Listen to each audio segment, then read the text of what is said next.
재외선거 참여율 부진, 온라인 투표 빨리 도입하자. 지난 2007년 6월 28일 헌법재판소는 국민 투표율 공고일 현재 그 관할 구역에 주민등록이 된 투표권자만을 투표인 명부에 등재하도록 규정한 국민투표법 조항에 대해 헌법 불합치 결정을 선고했습니다. 그에 따라 2009년 2월 12일 재외동포의 출입국과 법적 지위에 관한 법률에 따라 국내 거소 신고가 되어 있는 투표권자를 투표인 명부에 등재하도록 국민투표법 조항이 개정됐습니다. 재외동포 사회로서는 역사적인 참정권 회복의 순간이었습니다. 그로부터 3년여가 지난 2012년 4월 11일 제19대 국회의원 선거 총선에 처음으로 재외선거가 실시됐습니다. 당시 재외 한인 700여만 명 가운데 선거에 참여할 자격이 있는 재외 국민은 280여만 명으로 추산됐죠. 한국중앙선거관리위원회는 예상 선거인 수, 즉 추정 유권자를 선거 유자격 재외 국민의 80%로 산정했습니다. 첫 재외선거 직전인 2007년 제17대 대통령 선거의 한국 내 선거인 수 비율이 76.5%, 2008년 제18대 국회의원 선거의 선거인 비율이 76.7%인 것을 감안한 것이었습니다. 그에 따라 첫 번째 재외선거인 19대 총선에 등록한 추정 유권자 수는 280여만 명의 80%인 223만 6천여 명. 한 표가 아쉬운 비선거권자들로서는 어마어마한 표가 해외에 깔려있는 셈이었습니다. 하지만 정작 선거인으로 등록한 숫자는 12만 3,500명에 그쳤습니다. 추정 유권자의 5.5%에 불과했죠. 게다가 실제 투표에 참가한 사람은 총 5만 4천여 명에 지나지 않았습니다. 추정 유권자 전체의 2.5%만 투표한 것입니다. 그로부터 7차례의 선거가 치러졌습니다.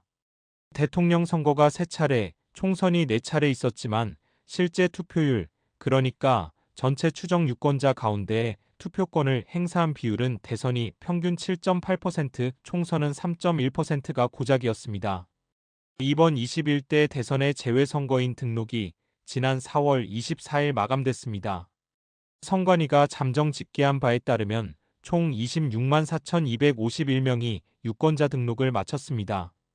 추정한 전체 유권자 수가 197만 4,375명이니 13.43%의 등록률인 겁니다. 재외선거로 치른 3차례의 대선 가운데 박근혜 대통령 탄핵으로 실시된 제19대 대선 당시의 유권자 등록률 13.8%에 버금가지만 여전히 참여가 저조합니다. 18대, 20대 대선의 재외선거 투표율, 그러니까 등록 유권자 가운데 실제로 표를 행사한 평균 투표율이 73%였으니 이번 대선에도 이를 적용하면 19만 2,900여 표가 나오리라 예상할 수 있습니다. 전체 유권자 수의 8%가량에 불과한 투표 참여율입니다. 헌법재판소에 위헌 소송을 낸 끝에 얻어낸 재외동포 참정권 획득의 노력에 비하면 민망하기 짝이 없습니다.